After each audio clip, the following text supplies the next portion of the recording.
Fiber optic certification, also known as Tier 1 fiber optic testing, is the foundation of assuring that your fiber optic cable is ready to support the applications that you want to run over it.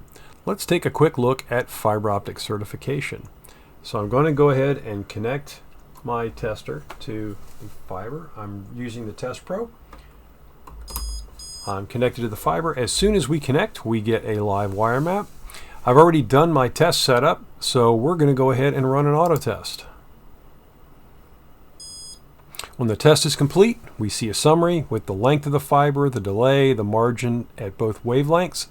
We can look at the loss per fiber and per wavelength. So here's the loss at 850, here's the loss at 1300. We also see our limits and our margins.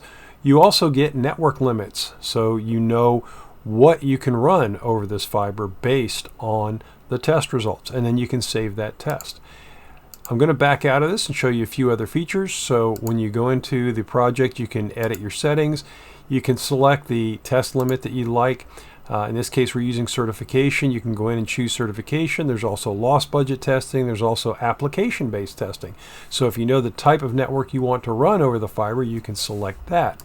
Also, you can change it from dual-ended single direction to dual-ended bidirectional. You could also do a loopback test if you needed.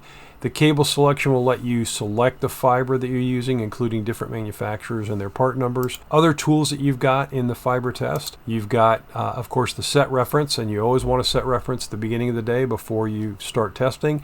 And if you shut your unit off, you want to do that as well, do a new set reference, or if you remove the adapters or disconnect the cables from the transmit port. You've got a light source and power meter, so you can use your Test Pro main and remote as individual light sources and power meters. Both of them have a visual fault locator built in. There's fiber inspection. There's also DC set reference if you're doing hybrid powered fiber, so you can set reference on the copper as part of that test. And that is fiber optic testing.